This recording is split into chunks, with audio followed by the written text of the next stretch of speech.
Muy buenas noches. Uy, uy, uy. Estamos.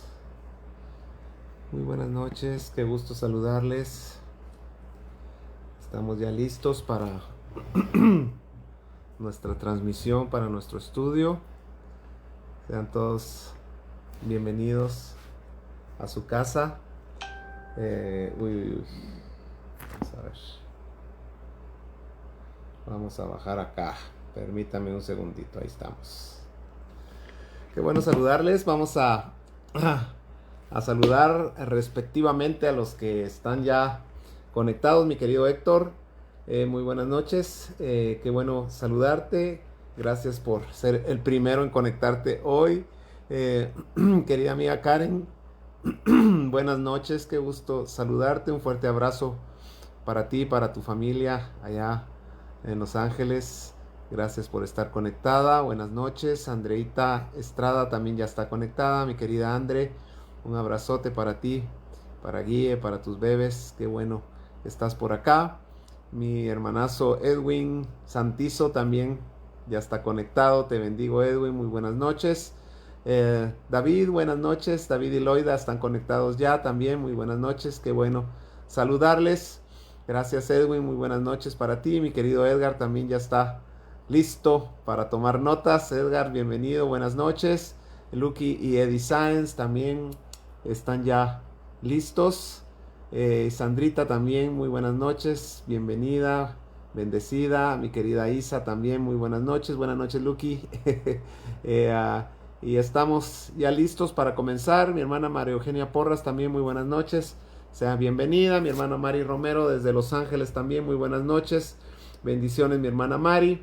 Loida, también qué bueno saludarte, muy buenas noches. Yo te digo Loida, te digo Carol, pero es culpa tuya porque no te definís. ¿Qué querés, Loida o Carol? No, Carol te digo yo, ¿verdad? Carol, buenas noches, un fuerte abrazote, te bendigo, Carol. Lili Marroquín también, desde Texas, nos bendice con su conexión en esta noche. Muy buenas noches. Así que estamos ya listos para continuar con nuestro estudio acerca de los profetas. Estamos ya adentrados en nuestro estudio y hoy va a ser bastante interesante, cargado de información y de versos bíblicos. Recuérdense que esto no es una prédica, tampoco es un devocional. Estamos estudiando la palabra, estamos estudiando doctrina también, y yo creo que es necesario que nosotros, la iglesia, tengamos un buen cimiento, y muy poco se estudia hoy la sana doctrina. Nos conformamos con mensajes devocionales, y son buenos los mensajes devocionales, pero no podemos vivir ni basar nuestra vida espiritual, nuestra vida cristiana en devocionales, mis amados. Los devocionales son muy prácticos, son para poner, valga la redundancia, en práctica cada día, y es bueno. La Biblia está llena de temas devocionales, pero también es importante que estudiemos doctrina, que estudiemos fundamento, que absorbamos la palabra, porque si no, los devocionales también nos pueden torcer si no tenemos una base, ¿ven?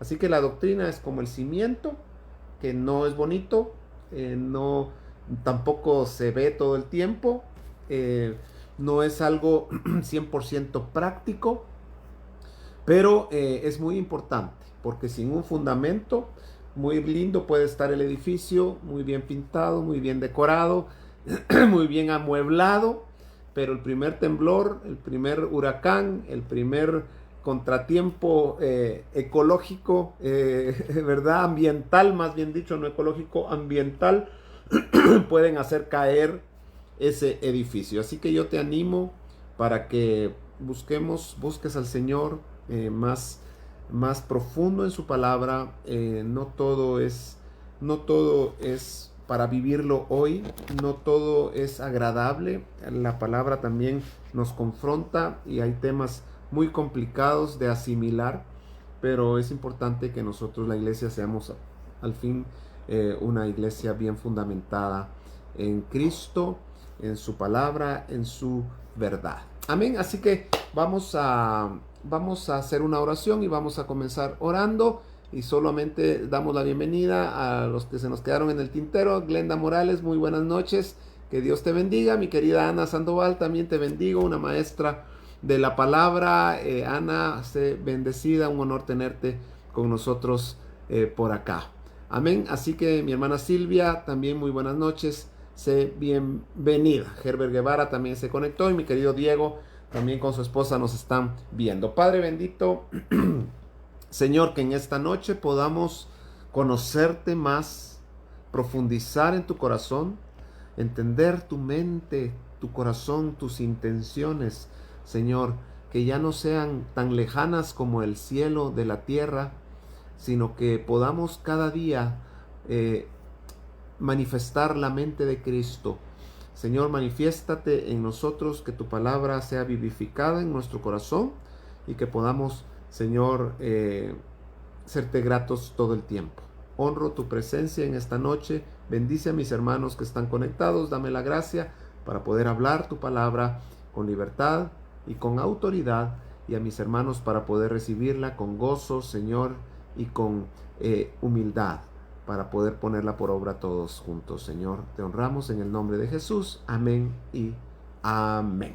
Muy buenas noches entonces a todos. Araceli también, Jennifer Antón, bienvenida, y mi hermana Lili también, sean bienvenidos. Vamos a ir a la palabra entonces. La semana pasada estuvimos tocando algunos puntos, estuve escuchando por partes lo que platicamos la semana pasada, y sí se me fue la mano en algunas cosas. Estuvo muy intenso la sesión la semana pasada, pero creo que fue muy edificante, y estuvimos hablando pues lo que vemos que está en la palabra, y algunas de esas cosas pues no contribuyen a nuestra paz interior inmediata, porque confrontan nuestra vida y nos sacan de nuestra comodidad, pero es importante que nosotros le conozcamos. Amén. Ileana, buenas noches, Dios te bendiga, qué bueno saludarte por estos rumbos. Amén. Así que vamos, por favor, y me acompañas a Efesios capítulo 4, ahí nos quedamos la semana pasada, y no voy a ser redundante, no voy a repetir, pero sí estuvimos platicando algo acerca de esto, y nos quedamos en el versículo, capítulo 4, versículo 11, 12 y 13 de la epístola a los Efesios, y lo quiero leer nuevamente para agarrar contexto y poder continuar con el tema en esta noche. Dice el versículo 11: y él mismo constituyó a unos apóstoles, a otros profetas, a otros evangelistas, a otros pastores y maestros. El Señor Jesucristo los constituyó, y los ministerios, cada ministerio, mis amados, tiene una función en específica. Yo quiero solamente acotar algo importante: ningún ministerio es más que otro, ¿ok? Es muy común escuchar a los apóstoles decir que el ministerio apostólico es el más importante porque es el que tiene la fuerza en la mano, el que cierra la mano, etcétera, etcétera, ¿verdad? Los pastores, pues obviamente tienen su punto de vista, los profetas su punto de vista, los maestros, y cada uno quiere echarle agua a su molino. Pero yo con toda humildad te tengo que decir que ningún ministerio es más que otro. Cada ministerio tiene una función diferente. Amén. No es que sea más importante, sino que tiene una función diferente. Cada uno de los ministerios, de los 5 ministerios primarios acá, que nos dio el Señor Jesucristo, según 1 Corintios capítulo 12, que Él dio los ministerios, cada uno de estos ministerios es muy, muy, muy importante. Y sin uno de estos ministerios funcionando, la iglesia de Cristo no podría llegar a ser la esposa del Cordero. Así que cada uno de estos tiene su función específica, y cuando cada ministro entienda su función más que su título, vamos a empezar a crecer espiritualmente y a madurar espiritualmente para poder empezar ya por fin a manifestar a Cristo. ¿Por qué lo estoy diciendo? Porque la palabra acá es clara cuando dice que el propósito de los ministerios de cada uno de estos en su lugar y en su función específica fueron dejados para perfeccionar a los santos. Así que no es suficiente el ministerio apostólico. El ministerio apostólico, mis amados, tiene una función importante. Creo que existen apóstoles en la actualidad. Lastimosamente no son todos los que dicen que son. Algunos con mucha vergüenza van a tener que llegar al cielo a entregar su título porque lo compraron acá, ¿verdad? Hay muchos apóstoles que compraron su apostolado y su doctorado, ¿verdad? Esto no se compra, esto no se gana, esto el Señor lo dio. Amén. Y cada uno debe estar agradecido con Dios por la función que nos tocó practicar y funcionar, valga la redundancia, en este tiempo. Muchos menosprecian el ministerio del maestro, por ejemplo, lo toman como el ministerio menos importante y yo pues veo que sin los maestros sería imposible que nosotros podamos entender, que nosotros podamos comprender los misterios y los secretos y las perlas que el Señor nos ha dejado en su palabra. El maestro enseña para que el discípulo pueda aprender. Así que cada uno de estos 5 ministerios son importantes, son relevantes, pero ninguno es más que otro. Y cada uno de ellos tiene una función primaria, tiene un lugar específico en el cuerpo de Cristo y tiene una función delegada por el Señor para perfeccionar a los santos. Amén. Para perfeccionar a los santos para varias cosas. Número 1, para la obra del ministerio. Cada uno de nosotros, los ministros, tuvimos que haber sido preparados por otro ministro. Amén. Yo tengo el privilegio de haber sido enseñado no en los pies de Gamaliel como Pablo, sino que tuve maestros extraordinarios, mis amados, los cuales yo agradezco a Dios el privilegio de haberme dado de joven, poder sentarme a escuchar maestros de la palabra tremendos. Mi pastor, mi tío Edgar, fue uno de ellos y quiero decirles que yo todavía enseño lo que él me enseñó. Y mi base, mi fundamento lo aprendí en mi adolescencia porque estuve expuesto a apóstoles, a profetas, a evangelistas, a pastores y a maestros que se tomaron la responsabilidad de enseñarme. Pues obviamente, amén, perdón, se fue la señal, pero espero que no vuelva a pasar. Cada uno de estos maestros que tuve, apóstoles, profetas, evangelistas, me enseñaron algo. Sí, Edwin, yo creo que ya regresamos. Ya lo traté de arreglar, ya pasé a mis redes. Entonces, cada uno de estos maestros, Edwin, creo que tú estuviste en el tiempo con Edgar, tú conociste a Edgar y fue realmente un maestro precioso que nos fundamentó el Señor a través de él en su palabra. Ok, cada ministerio, incluyendo el profético, que es el que estamos estudiando, una de sus funciones principales es perfeccionar a los santos para la obra del ministerio, para la edificación del cuerpo de Cristo. Número 13, ¿hasta qué? O sea, hasta qué nos da el fin el propósito final de los ministerios es presentarle al Señor, amén, Edwin, sí, yo sé,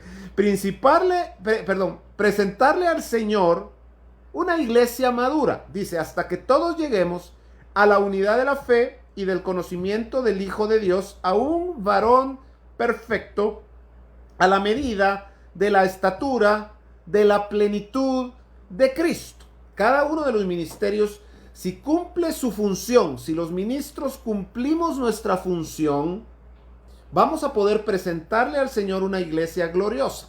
Vamos a poder dar a luz la vida de Cristo y vamos a poder cumplir el versículo 13 del capítulo 4 de Efesios, hasta que todos lleguemos a la unidad de la fe y del conocimiento. Escúcheme bien, son dos cosas. La fe es uno y el conocimiento es otro. A la unidad de la fe y del conocimiento del Hijo de Dios, a un varón perfecto, a la medida de la estatura de la plenitud de Cristo. Esa es la meta, mis amados. La meta no es llegar a tener muchas posesiones, no es malo llegar a tenerlas. Si Dios te da la gracia para hacerlo y te da el poder de hacer las riquezas, hazlo. Simple y sencillamente entiende para qué son las riquezas. Si Dios pues no te da esas riquezas, también tienes que vivir agradecido con Dios también tienes que entender cuál es tu función y cuál es tu propósito, porque no todos los hombres de fe en la Biblia fueron millonarios, mis amados. Algunos no, algunos otros sí. Como hoy funciona de la misma manera. Tenemos que entender que la bendición de Dios es la que enriquece, dice la Biblia. La bendición no es la riqueza. Amén. La bendición no es la riqueza. En Deuteronomio 28, tanto los bendecidos como los malditos tenían campos, tenían ovejas, tenían vacas, tenían fruto en su vientre, tenían canastilla de amasar. La diferencia es que lo mucho o lo poco que los benditos tuvieran tenía la bendición de Dios. Y lo mucho o lo poco que los malditos tenían, no tenían la bendición de Dios. La pregunta es, lo que tú tienes, sea mucho o sea poco, ¿tiene su bendición? Si tiene su bendición, tú eres bendecido. Pero puedes vivir en una mega mansión y tener muchos millones. Si no tienes la bendición de Dios, eres un pobre, ciego, desventurado y desnudo y nada te va a servir. Así que nosotros, nuestra meta final, mi hermana Mary de Peralta, bienvenida, un fuerte abrazo, qué bueno tenerla por acá. Y mi hermana Patti también está ya conectada, sean bienvenidas. Entonces, el propósito final de los ministerios es que todos lleguemos a la unidad de la fe y del conocimiento del Hijo de Dios, a un varón perfecto, a la medida de la estatura, de la plenitud de Cristo. Esto lo estuvimos hablando en el estudio pasado, cuando hablamos acerca de los vencedores. Los que la escucharon pueden hacer el link ahora y entender de qué estamos hablando. Ahora, verso 14, ¿para qué? Bienvenida, Isa. Para que ya no seamos, escuche bien, niños fluctuantes. Mire, hoy hay un argumento que dice que la Biblia dice que debemos ser como niños para entrar en el reino de los cielos. Y esa es una verdad. Debemos hacernos como niños. Una de las características de un niño es la inocencia. Una de las características del niño es que cree lo que su papá le dice. Debemos tener esa fe inocente para entrar. Mis amados, pero una cosa es entrar en el reino y otra cosa es permanecer en el reino. Ahora, debemos ser como niños para entrar en el reino, pero una vez entramos, debemos madurar.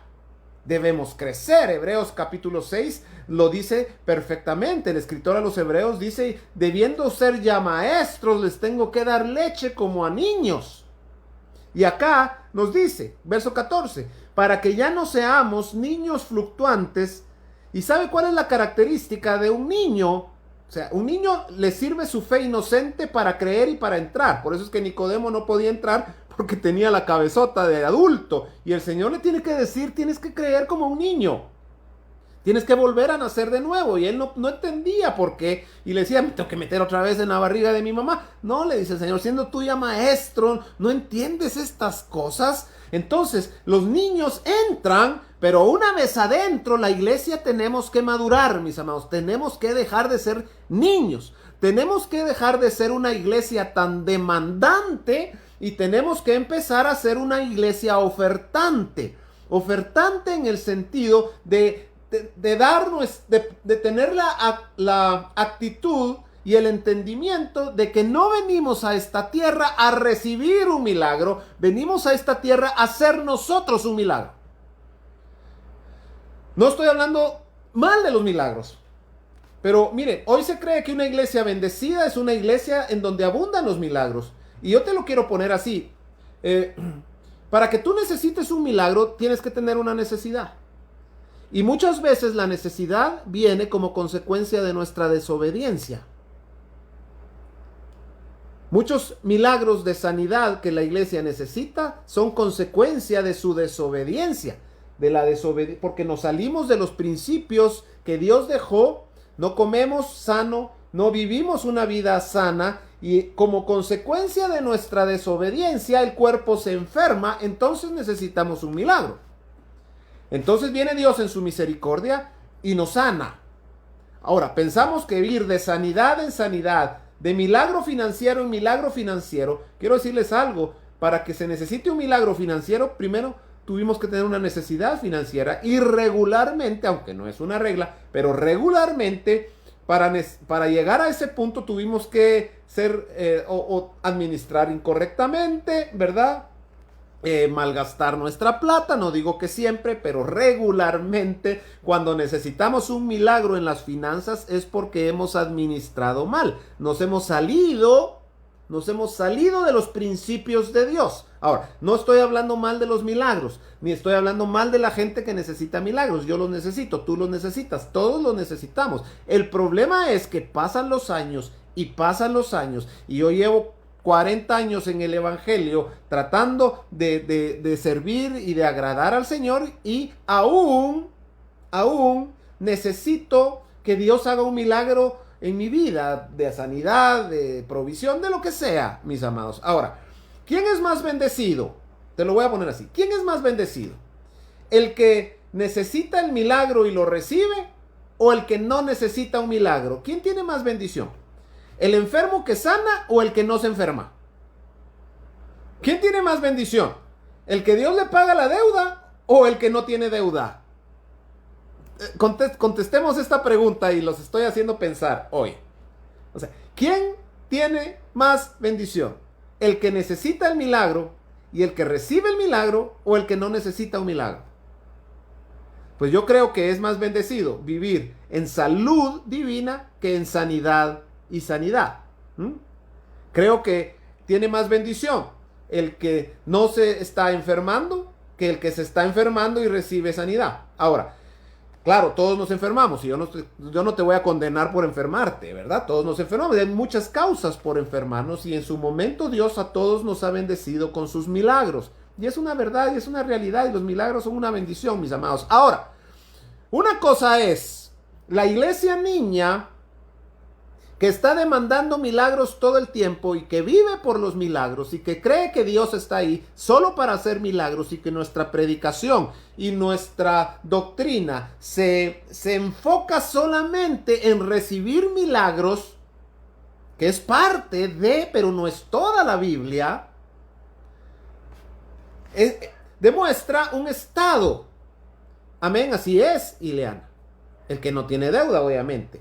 Ahora, una persona madura en Dios no le está demandando milagros a Dios, sino que está tratando de ser un milagro para alguien más, de dar de gracia lo que de gracia recibió. Mire, le voy a hacer esta pregunta. ¿Cuántos milagros hizo Jesús para él mismo? Le voy a hacer otra pregunta. ¿Cuántos milagros hizo Jesús para sus discípulos? Hizo algunos. Hizo algunos. Amén. Así es, Mari. Así es, Marito. El más bendecido es el canal que Dios usa para que el milagro sea posible. Amén. Así es. Nosotros nos debemos convertir en un milagro. Pero la iglesia está enfocada en estar pidiéndole milagros a Dios. Y lastimosamente los milagros que le pedimos a Dios regularmente es para saciar nuestro deseo, para saciar lastimosamente muchas veces nuestra avaricia y nuestra codicia. Yo he aprendido que cada vez que llego a Dios a pedirle algo, que créame, casi no le pido a Dios, pero cuando llego a Dios a pedirle algo, antes de pedírselo, trato de escudriñar mi corazón y ver por qué lo quiero y para qué lo quiero. Porque muchas veces he dejado de pedir a Dios. ¿Sabe por qué? Porque me doy cuenta que lo que quiero es para enorgullecerme, para saciar, porque simplemente quiero echar chile, ¿verdad? Porque quiero que me vean andar en un buen carro, porque quiero que la gente piense que soy bendecido, y entonces me frena muchas veces la intención con la que estoy pidiendo algo. Pero volvamos a la pregunta.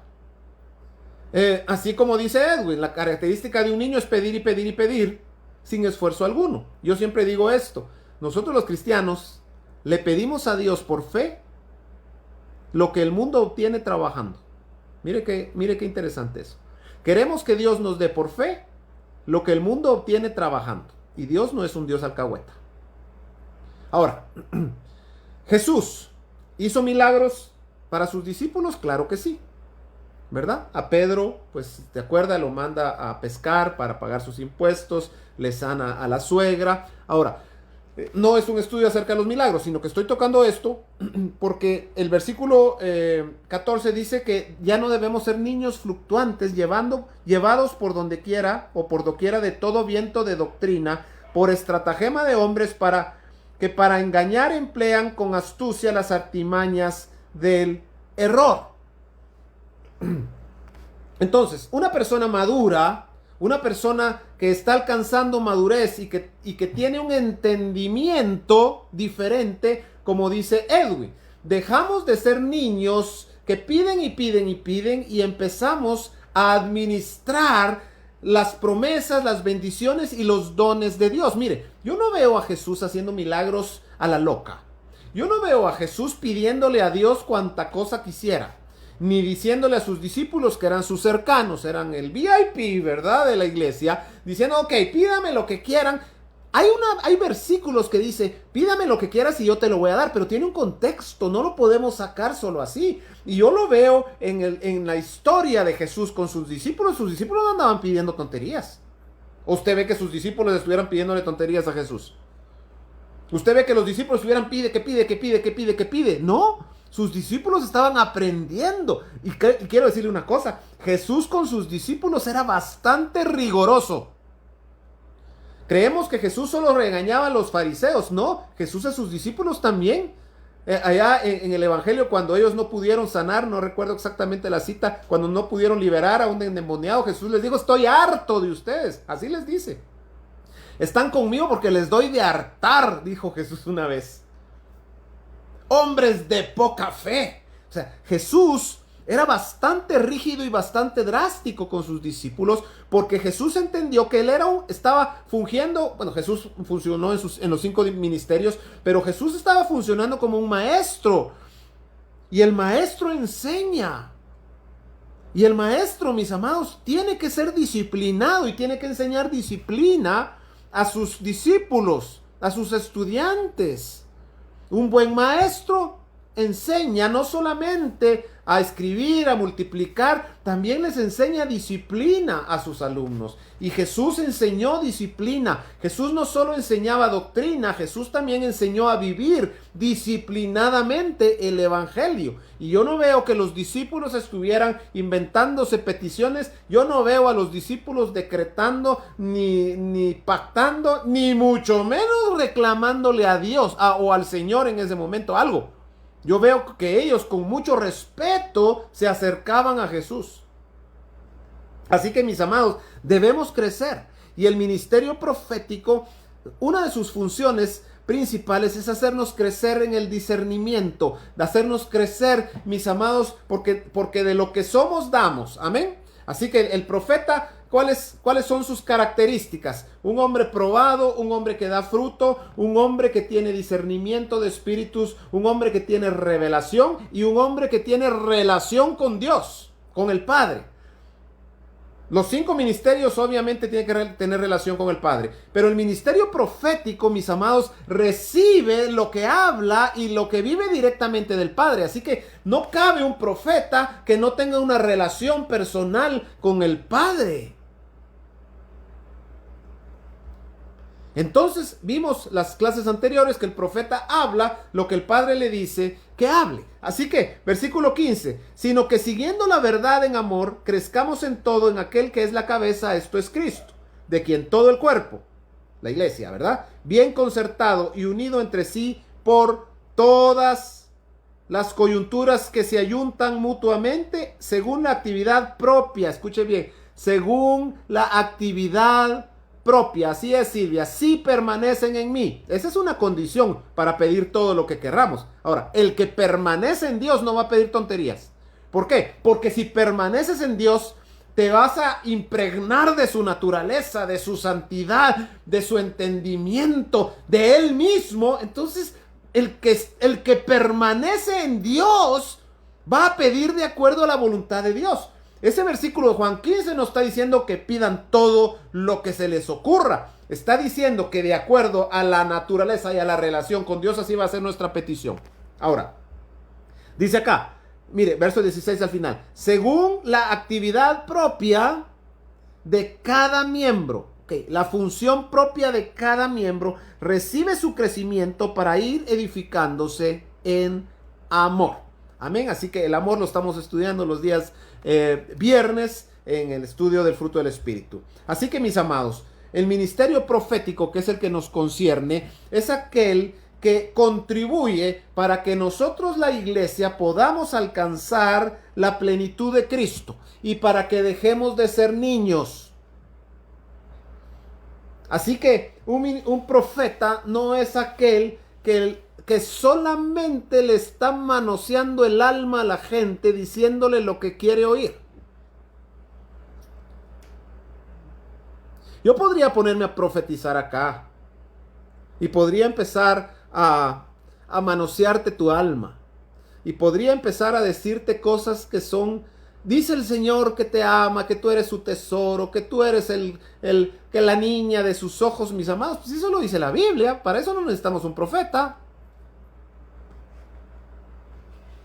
Dice el Señor que te va a abrir una puerta grande delante pasado mañana. Perdóname, obedece la Biblia y la puerta se va a abrir.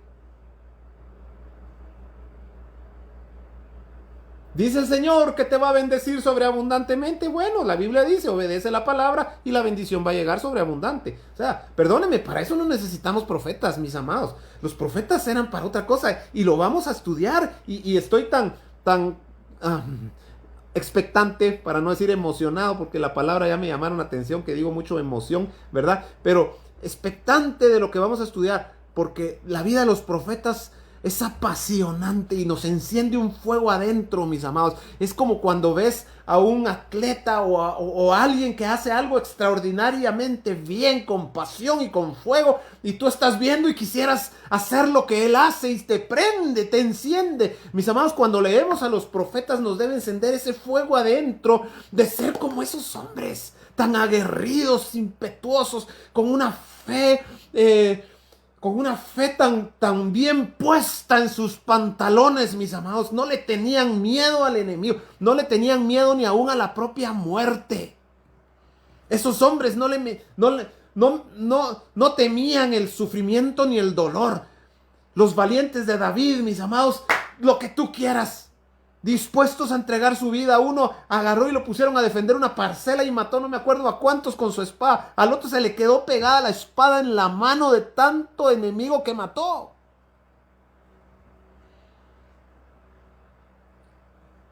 Así que el ministerio profético es un ministerio que nos enfoca en Dios. Nos enfoca en Dios. El ministerio profético principalmente, mis amados, tiene la capacidad para regresarnos a la esencia del poder de Dios.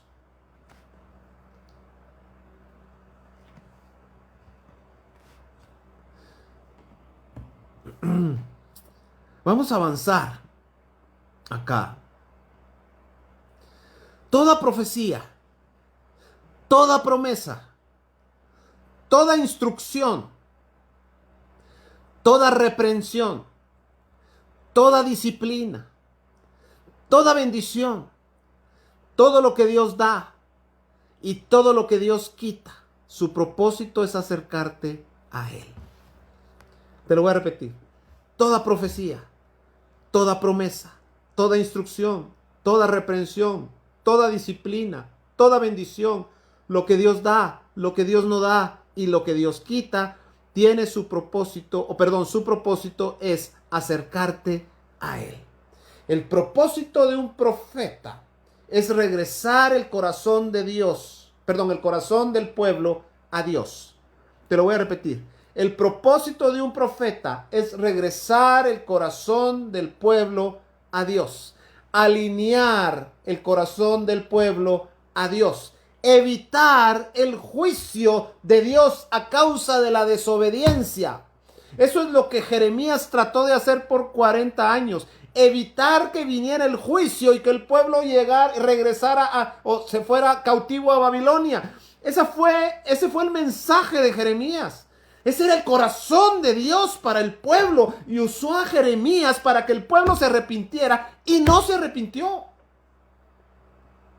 Siempre un profeta, mis amados, siempre un profeta, un verdadero profeta, un buen profeta de Dios, su propósito principal no es que se le cumpla la profecía. Su propósito principal es que el corazón del pueblo regrese a Dios. Que el corazón del hombre se arrepienta. Esa es la función de un profeta. No es un payaso que anda hablando tonterías para hacerse famoso y tener suficiente dinero para gastárselo como quiera, mis amados. No, ese no es un profeta, ese es un charlatán. Y no lo dejes entrar a tus iglesias, pastores, porque te van a descalabrar la iglesia. Yo cuando comencé el ministerio tenía meses de haber comenzado la iglesia. Mi iglesia era más pequeña de lo que es ahora, ¿verdad? Tenía muy poca gente en la iglesia y invité a un profeta, él se dice profeta.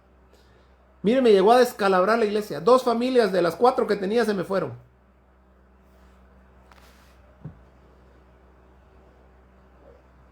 Así que tenemos que tener mucho cuidado. Es un ministerio poderoso, pero que tiene mucha responsabilidad. Y por eso es que los profetas, principalmente los profetas, deben ser hombres probados por Dios. Deben ser hombres con historia en Dios, mis amados. Mire, hoy cualquiera que medio les eche una profecía y se le cumplió, ya se llama profeta. Ya se llama profeta. Un profeta no puede ser un neófito, mis amados. Alguien que profetiza, que tiene el don de la profecía, pues si se convirtió ayer y recibió el Espíritu Santo anoche, hoy ya puede profetizar. Pero un profeta no. Alguien que profetiza es diferente a un profeta. Un profeta, Jesús dijo, por su fruto le conoceréis. Y eso implica procesos, implica vida, implica historia en Dios, mis amados. Historia en Dios, testimonio de vida. Un profeta, no estoy hablando de perfección, pero sí estoy hablando de testimonio. Estoy hablando de un hombre maduro. Estoy hablando de un hombre que no es un charlatán que anda hablando tonterías por todos lados, que anda viendo en el Facebook los perfiles de la gente y en base a la información de Facebook profetizan. Mis amados, eso es aberrante. Y van a tener que dar cuentas a Dios. Así que toda profecía, toda promesa, toda instrucción, toda reprensión, toda disciplina y toda bendición, todo lo que Dios da, todo lo que Dios no da y todo lo que Dios quita, su propósito es acercarte a Él. Así que ya vamos. Si tú escuchas un profeta que está hablando, Dios hablando, y cae un espíritu de arrepentimiento y la gente regresa a Dios, no a las cosas, porque los profetas llenan estadios y los profetas hacen el llamado al púlpito y se va toda la gente para adelante, porque quieren oír, tienen comezón de oír. ¿Qué Dios me va a decir? ¿Qué Dios, mi futuro? ¿Cuál es mi futuro? ¿Me va a dar Dios la traída que quiero? ¿Me va a dar Dios el trabajo que quiero? ¿Me va a bendecir Dios con dinero? ¿Qué es lo que Dios? Mire, y nos apasiona, nos come la comezón, el corazón por saber el futuro. Si Dios nos vetó eso, mis amados. Y si quieres conocer el futuro, aquí está la Biblia. Aquí nos dice para dónde vamos. Un profeta te va a regresar el corazón a Dios. Y muchas veces los verdaderos, los de a de veras, te van a decir cosas que no te gustan. Y te quiero decir una cosa. Estamos entrando en ese tiempo más que nunca, mis amados. El tiempo en donde Dios va a empezar a hablar lo que a la iglesia no le gusta. Estamos entrando al tiempo, y te lo digo, creo en el nombre del Señor. Estamos entrando en el tiempo donde Dios está hablando lo que la iglesia por muchos siglos ha rechazado. Lo que por muchos siglos le hemos cerrado la puerta y no hemos querido oír. Dios ahora nos está haciendo oír su palabra. La espada que divide, que separa y que penetra hasta las coyunturas de tus huesos y discierne las intenciones de tu corazón. La palabra que es como un martillo que quebranta la piedra. Esa es la palabra que vamos a empezar a escuchar. Es un tiempo de confrontamiento, así es, para crecer, para madurar, porque ya no tenemos tiempo, mis amados. Ya no hay tiempo, ya no podemos decir, ay, bueno, pues me espero otros 50 años más. Ya no hay tiempo. Si el Señor no viene, nosotros nos vamos. Pero mis amados, cada día es un día menos que nos queda para alcanzar la plenitud de Dios, la plenitud de Cristo en nosotros. Y los verdaderos profetas se están levantando. Los verdaderos profetas que han sido preparados en el crisol, en la soledad, se van a empezar a manifestar. Y sabes, vamos a empezar a escuchar esta exclamación. ¿Y de dónde salió? ¿Y quién es este? Como en Cantares, ¿y quién es esta que sube del desierto recostada sobre su amado? ¿Podrá salir algo bueno de Guate? ¿Podrá salir algo bueno de ahí? Pues sí. No de Guate no puede salir nada bueno, pero del corazón de Dios sí. Y todos aquellos que han buscado el corazón de Dios, mis amados, tarde o temprano, como Matías, van a ser expuestos. Y va a llegar su tiempo de funcionar en el reino y van a ser efectivos. Y aquellos que han estado por muchos años, que Dios nos libre de ser ellos, mis amados, muchos van a ser desechados porque su corazón se desvió, porque empezaron bien, pero su corazón se desvió, se llenó de concupiscencia, se llenó de avaricia, se llenó de codicia. Empezaron a amar más las riquezas de Dios que al Dios de las riquezas. Van a ser hechos a un lado como Judas, porque para que viniese el derramamiento del Espíritu Santo de Hechos capítulo 2, Judas ya no estaba. Y Dios está limpiando su templo porque es necesario que el juicio comience por casa, dice la Biblia. Y mis amados, estamos viviendo, y no soy profeta, ni hijo de profeta, pero estamos viviendo una limpieza en la casa de Dios. Que Dios nos guarde, que Dios nos libre, que podamos regresar a Él arrepentidos, mis amados, cada día de nuestra vida. Que podamos tener esa conciencia que con Dios no se juega porque Dios está limpiando su casa. Y vamos a ver muchas estrellas caer. Y vamos a ver muchos candeleros apagarse. Y vamos a ver muchos ángeles, como dice Apocalipsis capítulo 2, ser quitados de su lugar. Vamos a ver muchos Saúles ser quitados y muchos Davides ser levantados. Muchos Judas ser desechados y muchos Matías ser sentados en el apostolado correcto. Muchos Balaames van a ser quitados y van a ser levantados profetas con el corazón de Dios. Profetas que no le teman a nada más que a Él, a Dios. Que si Dios les dice habla, hablan. Si Dios les dice ora para que caiga fuego del cielo, oran para que caiga fuego del cielo. Si Dios les dice ora para que el cielo se cierre, el cielo se va a cerrar. Y cuando Dios les dice vuelve a orar porque va a llover, van a orar y va a volver a llover. Porque van a tener la plena autoridad de Dios, porque van a tener carácter manifestado.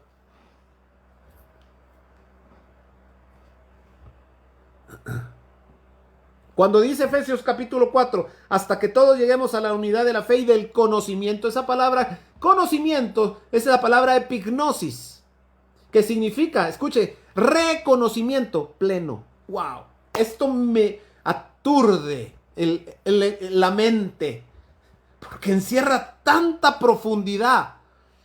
Cuando dice, hasta que todos lleguemos a la unidad de la fe y de la epignosis del Hijo de Dios, significa al reconocimiento pleno del Hijo de Dios. No el conocimiento de ya acepté al Señor y ¿cuándo conociste al Señor? Ay, el 15 de septiembre de 1821, ¿verdad? Ahí conocí al Señor. No, ahí no lo conociste.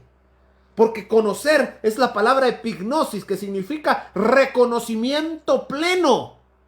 ¿Sabes por qué? Porque un día en la eternidad ya lo conocíamos. Porque dice Efesios capítulo 1 que fuimos escogidos en Él antes de la fundación del mundo. Así que acá tenemos que reconocer al Señor. Un reconocimiento pleno, un discernimiento, un comprender, mis amados. No solamente creer, los cristianos de atrio creen, los cristianos del lugar santísimo entienden.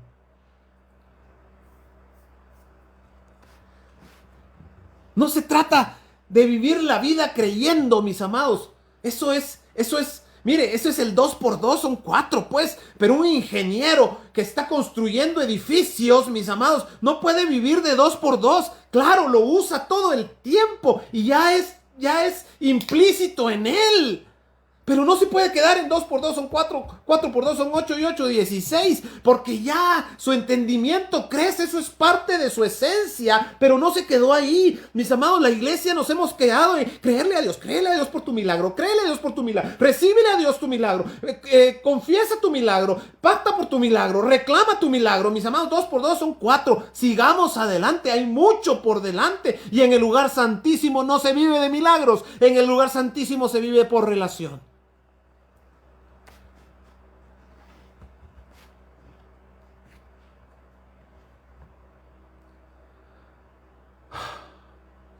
No te voy a hablar de la imagen y semejanza porque eso ya lo hablamos.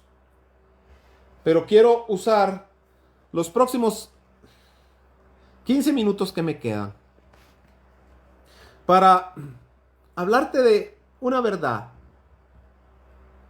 Porque te enfaticé la semana pasada lo importante que es que un profeta, más que hablar un mensaje, el profeta se convierte en el mensaje.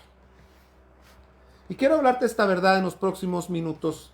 Y quiero que por favor afines tus oídos espirituales. Porque quizá tú estás siendo preparado por Dios para un ministerio. Y quizá algunos de los que me están oyendo tienen el llamado profético y no entiendes por qué tanto proceso en tu vida. Y es porque Dios no solamente te está equipando mentalmente, sino, mis amados, Dios los está capacitando en su ser para que ustedes no solamente hablen, sino que tu vida sea el mensaje. Esto tiene que ver mucho con el propósito. Y yo hablo mucho acerca de propósito en el sentido de que propósito es diferente que función, ¿verdad? Y propósito no lo vas a encontrar adelante, el propósito lo vas a encontrar atrás. Mira para atrás ahora y ve en qué áreas Dios te ha tratado en el transcurso de su vida. Vamos a hacer este ejercicio. Todos los que están conectados, por favor, todos los que están conectados, deja tu lapicero un momento ahí y ponme atención, mírame a los ojos. Ok. Vamos a hacer este ejercicio. Quiero que veas tu vida para atrás. No te me vas a deprimir ni te me vas a ir a servir tu tranquilino de la depre, ¿verdad? Pero quiero que vean todos para atrás en su vida. Desde que se acuerdan, desde que eran niños. Y quiero que analices esta verdad. Dios ha sido constante en ti, en su trato. Esto lo digo, mira, lo digo con conciencia, con autoridad. Porque esto es una verdad. Dios ha sido constante y perseverante en el trato contigo. Y Dios te ha tratado toda tu vida en ciertas áreas específicas. Quiero que me contestes si es una verdad lo que te estoy hablando o no. Dios ha sido siempre constante y siempre ha sido tratado en áreas específicas en tu vida. Y esto funciona así porque tu propósito, tu función es específica y lo que Dios tiene para ti en estos días que estamos entrando, todo tu pasado, toda la enseñanza de Dios a tu vida te va a servir en estos tiempos. Es como mis hijos, mi hijo Adrián está cerrando ya su carrera de administración de empresas, está en su último semestre. Estamos ya a 2 meses de que mi hijo cierre su universidad. Estamos muy contentos, orgullosos y agradecidos porque ha sido un excelente alumno. Los tres, la verdad que los tres han sido una maravilla de alumnos. Salieron a su papá. No son mentiras, ellos sacaron la belleza del papá y la inteligencia de la mamá. Ahora, el currículum o el pensum, más bien dicho, de Adrián, incluye matemática financiera, incluye psicología de no sé qué, todo lo que va de acuerdo a su profesión. Adrián en sus 5 años de universidad no recibió, por ejemplo, anatomía, no recibió biología, no recibió materias que no le van a servir, ¿Por qué? Porque la biología y todo eso lo estudian los que están estudiando para medicina, para ser médicos estudian. Ok. Entonces, ¿en qué áreas Dios te ha tratado? En eso vas a funcionar. Yo puedo ver desde mi niñez hasta el día de hoy, mis amados, y te digo literalmente el día de hoy, 23 de septiembre, literal, Dios hoy trató conmigo en un área persistente, continua, como una gotita, toda mi vida. ¿Por qué? Porque Dios me está preparando para algo. Dios está haciendo de mí un mensajero que vive el mensaje. Tuve que pasar por la viudez, por ejemplo, un trago muy amargo, un infierno terrible. Los que han pasado la viudez saben de lo que les estoy hablando. Tuvimos que pasar como casa la muerte de mi esposa, mis hijos la orfandad de su madre, yo el desprendimiento de mi esposa. En su momento fue horrible, pasamos por el proceso, por el duelo, salimos del duelo y hoy estamos capacitados por Dios, no por una universidad, no por un instituto, por Dios, para llevar consuelo a alguien que ha pasado la orfandad en el caso de mis hijos y la viudez en mi caso. Yo tengo la autoridad de Dios, tengo el entendimiento, tengo el conocimiento, tengo la gracia para poder ayudar a las personas que han enviudado, porque yo ya lo pasé. Así que yo de alguna manera predico un mensaje que he vivido. ¿Me estoy explicando, mis amados? Ok, los profetas, cuando estudiamos los profetas en el Antiguo Testamento, ellos se convirtieron en el mensaje que predicaban. Esa es una característica de un verdadero profeta, que ellos viven su mensaje. Vamos a estudiar la semana entrante algo acerca de Isaías. Vamos a estudiar a los 4 profetas mayores, que son mayores no porque sean más importantes que los 12 menores, sino porque sus libros son más amplios, más grandes. Amén. Tienen más capítulos. Por eso es que Isaías, Jeremías, Ezequiel y Daniel son los profetas mayores. Y Oseas, Joel, Amós, Abdías, Jonás, Miqueas, Nahum, Habacuc, Ageo, Zacarías y Malaquías son los 12 profetas menores porque sus libros son más pequeños que los libros de los profetas mayores. Pero vamos a estar estudiando principalmente a los 4 mayores, no los libros en sí, sino características de estos hombres para que entendamos quién es un verdadero profeta. Pero yo quiero hoy terminar estos minutos que me quedan y quiero que me acompañes al libro de Jonás. Quiero asentar esta verdad y lo vamos a seguir asentando las clases entrantes. Pero quiero que me acompañes al libro de Jonás, Oseas, Joel, Amós, Abdías, Jonás. Después de Abdías y antes de Miqueas está Jonás. Ok. Todos conocemos la historia de Jonás. Aquel hombre que se resistió de alguna manera a hablar el mensaje que Dios le estaba dando, que al final se lo comió Moby Dick, ¿verdad? Pasó 3 días en el estómago de Moby Dick. Y después Moby Dick lo escupe en la playa, ¿verdad? De Nínive. Y de todos modos Jonás dio el mensaje. Ahora, quiero ver este personaje desde una perspectiva muy singular. Porque todos, de alguna manera, vemos a Jonás como un profeta rebelde que al final se rebeló a Dios porque pues termina el libro y Jonás estaba enojado porque Dios le quitó la higuera de arriba y todo el rollo, ¿verdad? Que lo estaba cubriendo y porque él no quería que Nínive fuera restaurado. Ahora, ¿te das cuenta? Y te voy a hacer esta pregunta. ¿La profecía de Jonás se cumplió o no se cumplió? Esa es la primera pregunta que te voy a hacer.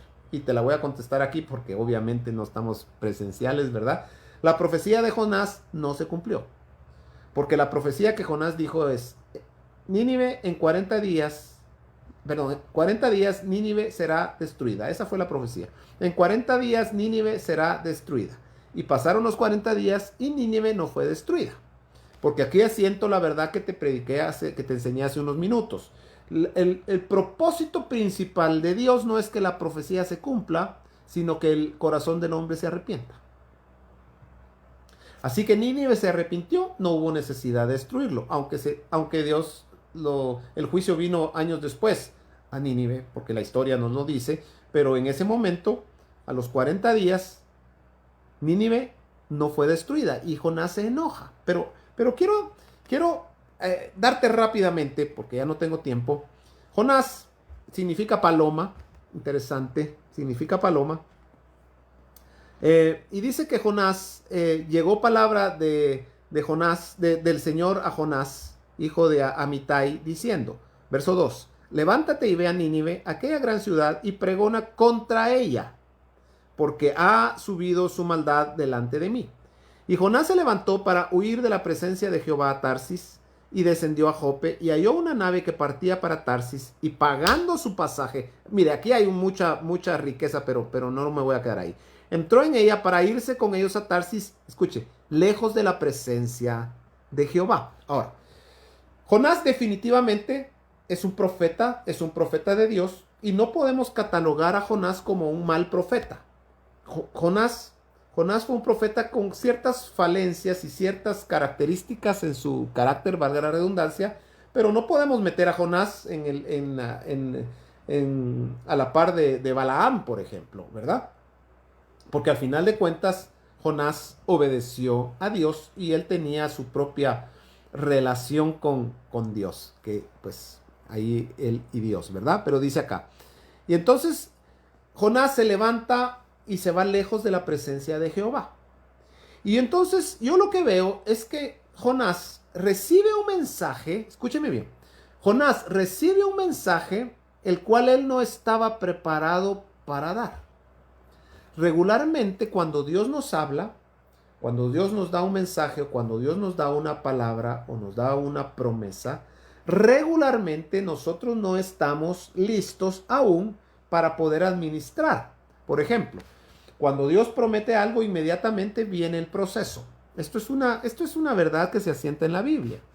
Dios promete e inmediatamente entramos en un proceso de preparación para poder estar listos para recibir la promesa. José recibe un sueño, recibe una promesa y al otro día, inmediatamente después, entra en un proceso. Y así podemos ver nosotros en la Biblia, Abraham recibe la promesa e inmediatamente entra a un proceso. Moisés recibe la promesa e inmediatamente entra a un proceso. Así que cuando Dios te promete algo, inmediatamente viene un proceso para prepararte, para que puedas estar listo maduramente y administrar lo que Dios va a dar o a hacer en ti. Así que Dios le da la promesa a Jonás y Jonás entra en un proceso. Ahora, Dios, mis amados, no tiene plan B, y la actitud de Jonás a Dios no lo tomó por sorpresa. Es más, yo nunca lo había visto así, pero era necesario todo lo que Jonás pasó para que el mensaje fuera efectivo. Te lo voy a demostrar y te lo voy a repetir, entiéndeme esto. Era necesario que Jonás, en este punto donde estamos, se revelara a Dios para que cuando diera el mensaje fuera efectivo. Si Jonás inmediatamente obedece a Dios, en este caso, si Jonás va y predica a Nínive, yo le aseguro una cosa, Nínive no se convierte, porque hubiese llegado un Jonás arrogante, porque hubiese llegado un Jonás con su corazón muy comprometido, con su arrogancia y con su fama de profeta, y su mensaje no hubiese penetrado el corazón de Nínive. Y te voy a decir por qué en unos segundos. Así que Jonás se sube a ese barco, se va lejos de la presencia y vemos que viene una tormenta y que el barco se hundía y que los hombres entonces echan suertes y cae la suerte sobre Jonás y Jonás confiesa que estaba ahí porque estaba yéndose de la presencia de Dios. Para no hacerte larga la historia, lo echan al mar y se lo come Moby Dick. Se lo come el gran pez. Y Jonás en el capítulo 2 describe, que es esto que describe Jonás en el capítulo 2 entre paréntesis, es la experiencia que Jesús tuvo en el infierno. Amén. Esta experiencia de Jonás en el vientre del gran pez es la experiencia que Jesús tuvo en el infierno. ¿Por qué? Porque Mateo 24 dice, como Jonás estuvo en el vientre del gran pez 3 días y 3 noches, así estará el Hijo del Hombre en el centro de la tierra 3 días y 3 noches. Jesús fue al infierno a pagar nuestros pecados, fue a predicarle a los espíritus encarcelados y hacer algunas cosas allá abajo, pero la experiencia, esto lo linkea el mismo Jesús mismo lo linkea con Jonás, y por eso es que autoriza que nosotros apliquemos Jonás capítulo 2 a la experiencia que Jesús tuvo en el infierno, ¿verdad? Aquí estamos aplicando hermenéutica, que es la ciencia de la interpretación, no es lo porque se nos ocurrió, sino porque la Biblia misma nos autoriza a hacerlo. Así que Jonás se lo come el gran pez, y Jonás pasa 3 días, escúcheme bien, 3 días y 3 noches en el infierno. Perdón, en la panza del gran pez. Ahora, ¿qué pasó ahí? Dice acá, dice, entonces oró Jonás a Jehová, Dios, desde el vientre del pez, y dijo, invoqué en mi angustia, fue un tiempo de angustia, y él me oyó, desde el seno del Seol clamé, me escuchaste lo profundo, me dio en medio de los mares y me rodeó la corriente, todas tus ondas y olas pasaron sobre mí, desechado soy delante de tus ojos, y pasó un proceso tremendo Jonás ahí abajo. Ahora, naturalmente, ¿qué hizo en el cuerpo de Jonás? Estar en el vientre del gran pez 3 días y 3 noches. Miren, literalmente Jonás, después de 3 días, salió con la piel deshecha. Los jugos gástricos de la... No dice que sea ballena, dice que es un gran pez, pero obviamente pues una ballena le cabe a un hombre, ¿verdad? Ok, entonces, literalmente los jugos gástricos de la ballena empezaron a deshacer literalmente la piel de Jonás, no digamos sus ropas. Y después de 3 días, ¿cómo saldría Jonás de ese vientre? Como bien dicen ahora, salió lleno de úlceras, como que hubiese sido, como que la piel se le estaba desprendiendo. Imagínense, todo quemado, sin pelo, sin uñas, mire, una fotografía terrible, después de 3 días en que los ácidos gástricos de este gran pez estaban tratando de digerir a Jonás. Así que todo esto fue un proceso terrible. Tiene una aplicación a Cristo en el infierno, y ese es otro tema hermoso. Pero entonces sale Jonás. Y entonces dice el versículo 10 del capítulo 2 de Jonás. Y mandó Jehová al pez y vomitó a Jonás en tierra. ¡Guac! ¿En dónde? En Nínive. ¡Qué casualidad! Lo llevó a Nínive. Ahora, escúcheme bien. Y vino palabra de Jehová por segunda vez a Jonás diciendo: levántate y ve a Nínive, aquella gran ciudad, y proclama en ella el mensaje que yo te di. ¿Cuándo se lo dio? En el capítulo 1, antes del proceso. Escucha. Entonces Dios en el capítulo 3 le dice: bueno, ya estás listo porque ya pasaste el proceso. Y ahora, Jonás, ya viviste el mensaje que vas a ir a dar. Escúcheme bien. Ahora, tu mensaje va a tener autoridad. Mire, se lo voy a poner así.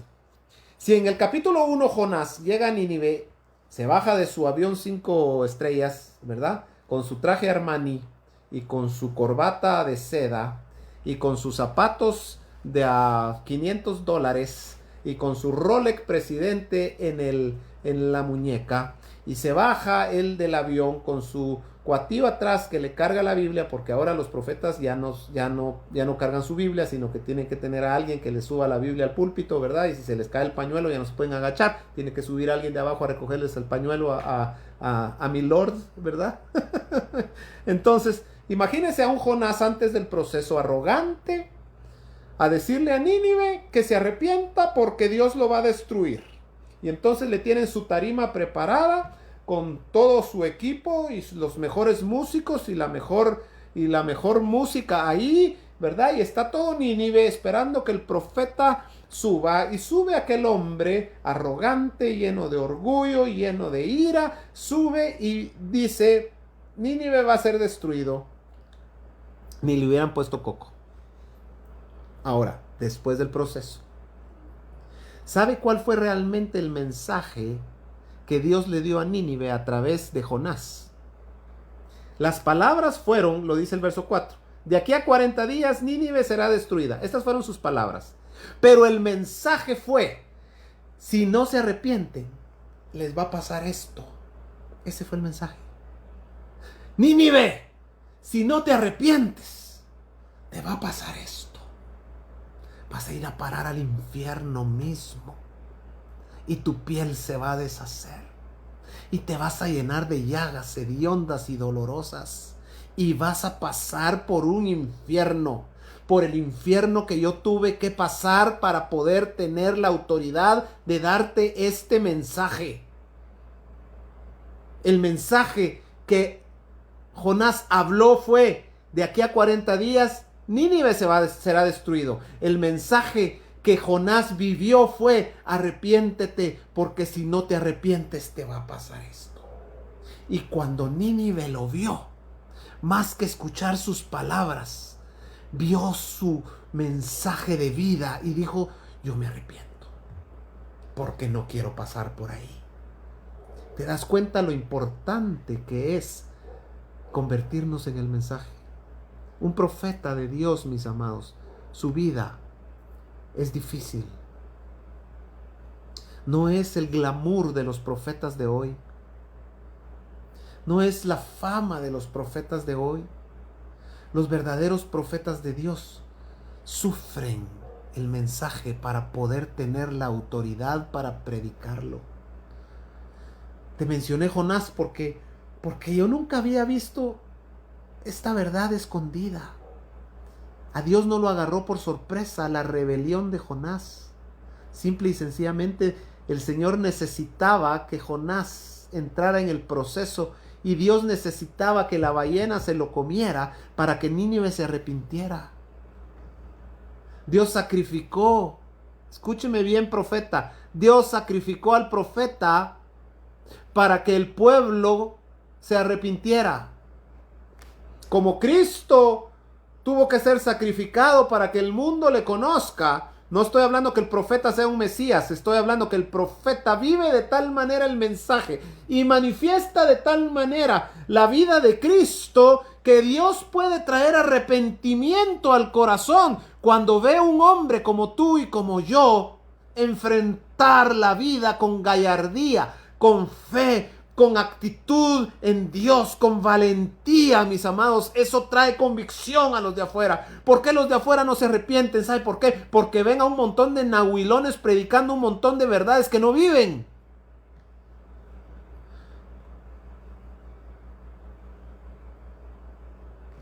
Quiero regresar a los templos, quiero regresar. Es necesario que regresemos, pero ¿sabe qué pasa, mis amados? Que tenemos tan mala fama los evangélicos. Y el mundo con toda la razón nos señala de que queremos regresar porque se nos está acabando la plata en el banco y necesitamos los diezmos. Y hay gente genuina. Y me voy a incluir, mis amados, porque yo nunca he corrido tras eso. Pero habemos gente que pagamos los platos rotos por gente avariciosa que corre tras la plata. Y los profetas sufren de lo mismo por esos malos profetas que andan ablandando el corazón y diciéndole a la gente lo que quiere oír. Y vamos a ver la semana entrante algunos versículos tremendos donde Dios confronta a los profetas. Así que, mis amados, Jonás, gracias Silvia, se me pasó, gracias, no te lo reveló carne ni sangre. Algo que les iba a decir, en el proceso, gracias Silvia, en el proceso, los hombres en el barco se arrepintieron. Escúcheme bien, si Jonás, gracias Silvia, se me había pasado esto y después paso toda la noche, ¡ay! Se me olvidó. Mira, si Jonás no entra en el proceso e inmediatamente va y profetiza sin estar preparado, no solamente es cuestionable, no podemos decir si sí o no porque no pasó, pero es cuestionable que Nínive se convirtiera y los hombres del barco no hubiesen tenido la oportunidad de arrepentirse. Así que yo veo acá un plan perfecto de Dios. Perfecto de Dios. Mire qué maravilla. Dios es un jugador de ajedrez, pero excelente. A Dios no se le va una. A veces pensamos que a Dios se le fue. No, todo está como el Chapulín Colorado, fríamente calculado. Dios, perdóneme, hasta un libro hay por ahí que yo no concuerdo mucho con ese libro, pero Dios no tiene plan B. Dios no tiene plan B. Dios tiene un plan y el plan de Dios se está cumpliendo a la perfección, mis amados. Contigo o sin ti, pero Dios está cumpliendo a perfección su plan. El plan A, el plan original de Dios. El único plan que Dios tiene se está cumpliendo. Dios es maravilloso.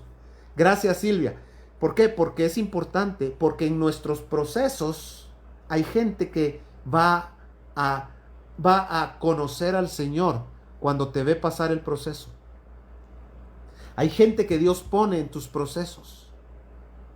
Mientras estás pasando por el cáncer y estás yendo a la quimioterapia en el hospital, hay gente que está ahí esperando que tú llegues para conocer la verdad. Y tú tuviste que pasar por ese valle de sombra y de muerte para que otro recibiera la salvación. Nosotros, y termino ya porque hoy sí ya se me fue el tiempo.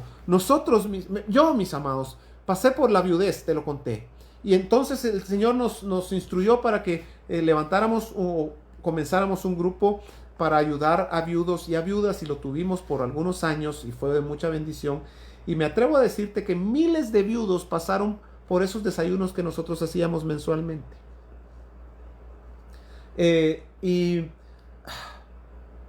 cuando llegaba una viuda o un viudo deshecho porque tenía 2 semanas, 3 semanas, un mes de haber enviudado, y yo les miraba la cara y yo recordaba y tenía regresiones a cuando yo estaba pasando lo que ellos estaban pasando, y mi corazón se hinchaba de misericordia para con ellos. Y les digo, yo me recuerdo y lloro porque yo no puedo ver a una persona que esté sufriendo la viudez sin que se me quebrante el corazón, porque me recuerdo lo que se siente y es horrible, horrible, horrible. Ahora, cuando estas personas recibían el consuelo de Dios y de repente me llamaban y me decían: pastor, gracias, salí con esperanza, salí con nueva luz. Y miren, muchos de ellos entraban y de repente ya no llegaban porque encontraban pareja y se casaban y Dios lo restaura. Tengo mi amigo pastor que amo mucho, que lo tengo en el Facebook y lo miro de repente. Y yo me recuerdo que nos juntamos un día y platicamos, y él ya está casado, y él me tiene mucho cariño y mucho agradecimiento al Señor, porque a través de mí él recibió esperanza. Ahora, quiero decirle algo. Para que miles de personas o muchas personas recibieran una palabra de esperanza, yo tuve que padecer la muerte de mi esposa.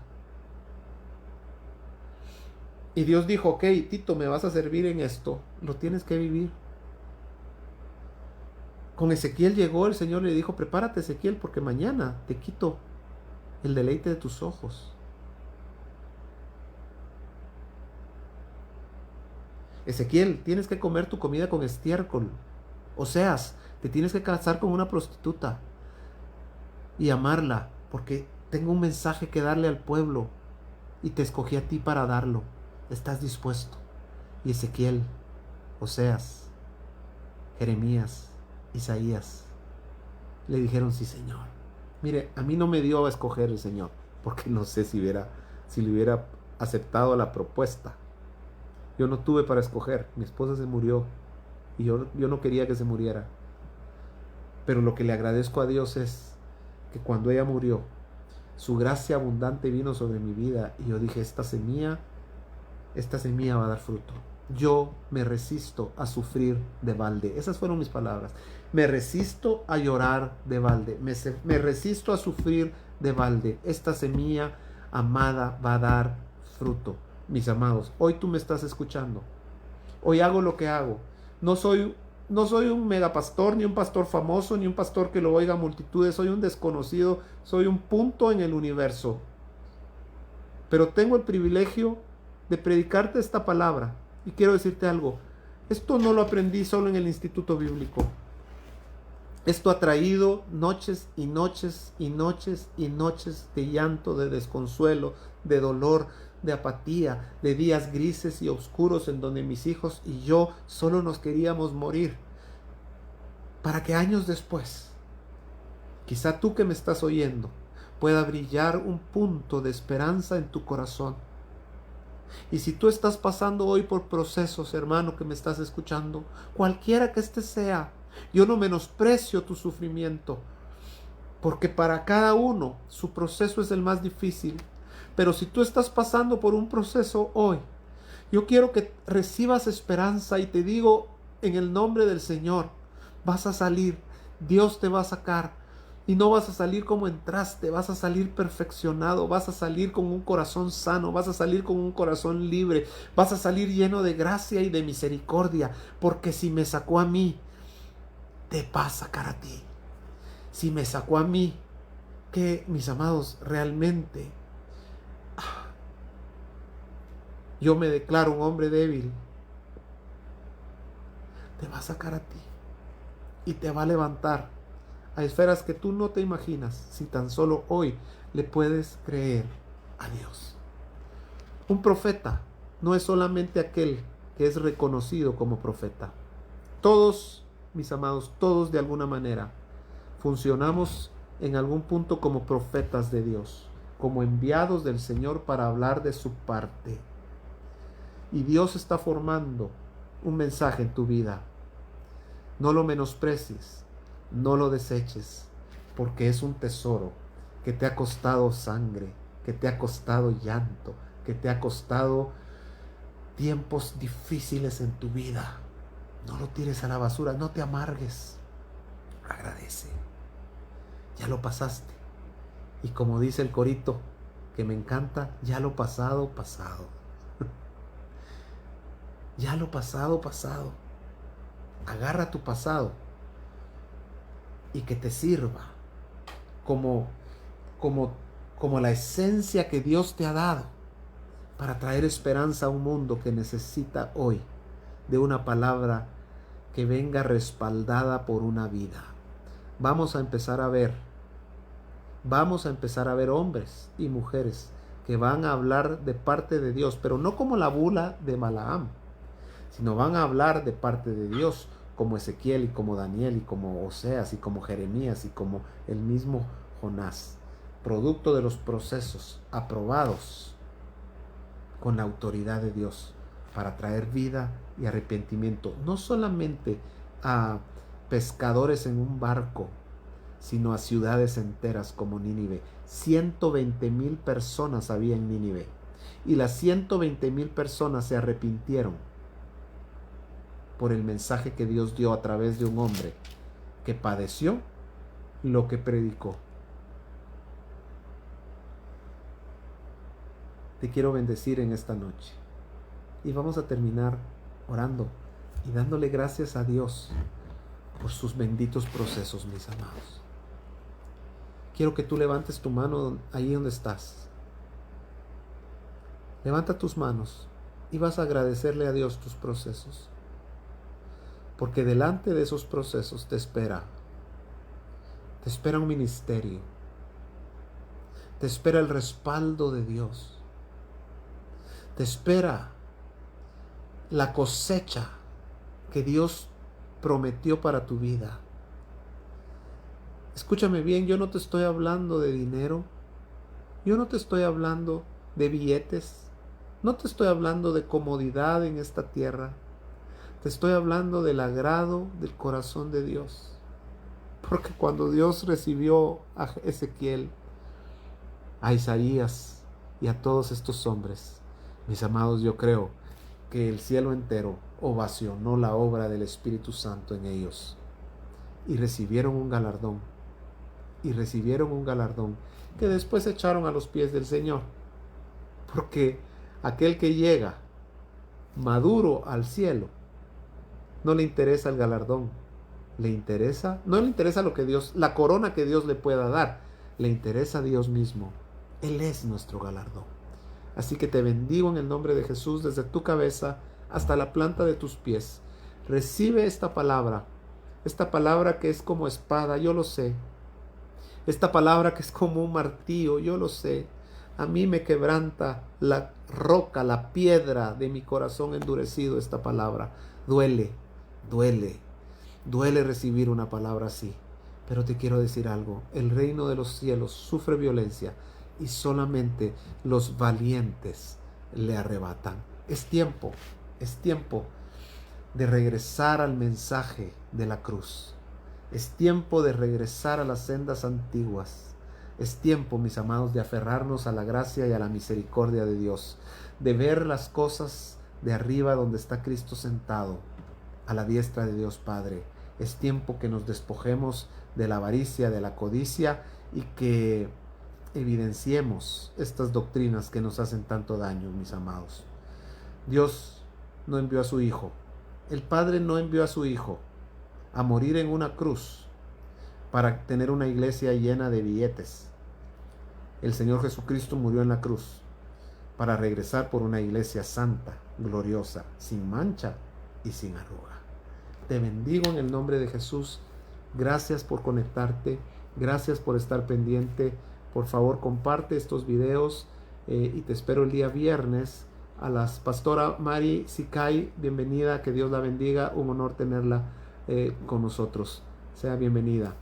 El día viernes te espero a las 7:30. Vamos a estar estudiando estamos estudiando el fruto del Espíritu Santo y vamos a empezar con el fruto del gozo, así que no te lo pierdas. Viernes 7:30, domingo a las 10 de la mañana tenemos nuestro tiempo de alabanza. Vi este domingo que no se conectan a la alabanza. Conéctate a la alabanza, te conectas con Dios. Nuestros jóvenes están con mucha pasión y con ganas de servir al Señor y bendecirnos con sus dones. Conéctate, pasamos media hora en su presencia cantando al Señor y a las 10:30 hacemos el switch y yo me conecto y tendremos un mensaje poderoso sin duda de la palabra del Señor. Amén. Así que te bendigo, que tengas esta mitad de la semana lleno de bendición y nos vemos entonces el día viernes. Un fuerte abrazo, que Dios los bendiga. Gracias por sus comentarios, sigan escribiéndolos y al finalizar yo más nochecita